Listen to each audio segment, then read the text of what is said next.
எல்லாரும் நல்லா இருக்கீங்களா? இன்னைக்கான பதிவு, பணத்தை விட மேலானது நேர்மை. நேர்மையை சொத்தாக வைத்துள்ளவன் மனிதர்களையும் வாய்ப்புகளையும் ஈர்க்கிறான். கண்டிப்பா. நம்ம பணத்தை விட பணங்கிறது நிரந்தரம் இல்லாதது. இன்றைக்கி இருக்கும் ஒருத்தட்ட இருக்கும், நாளைக்கு ஒருத்தட்ட இருக்கும். ஆனால் நம்ம இந்த பூமியில் வாழ்கிற வரைக்கும் நம்மளுடைய நம்ம இருக்கிற குணநலன் தான். நேர்மையான ஒரு குணம், உண்மையான பேச்சு, தைரியமான பேச்சு. இதுதான் நம்மளை பார்த்த உடனே சொல்லணும்.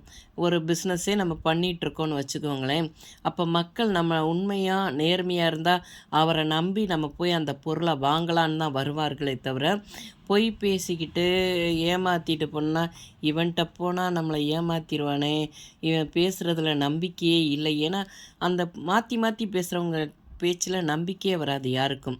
உண்மையாக நேர்மையாக இருக்கிறவங்க பேச்சு பார்த்திங்கன்னா கம்பீரமாக இருக்கும். அதனால் நம்ம உண்மையாக இருந்தால் நம்மளை தேடி மனிதர்களும் வருவார்கள், வாய்ப்புகளும் நம்மளை தேடி வரும். பார்த்துக்கோங்க. நம்ம எப்பயுமே நேர்மையாகவே இருக்கணும், உண்மையாகவே இருக்கணும். பணங்கிறது அது வந்து போகிறது, அது நிரந்தரம் இல்லாதது. அதுக்கு முக்கியத்துவம் கொடுக்கக்கூடாது. இந்த பதிவு உங்களுக்கு பிடிச்சிருந்தால் பார்வதி வீட்டு சமையலுக்கு ஆதரவு கொடுங்க. ஓம் சாய்ராம்.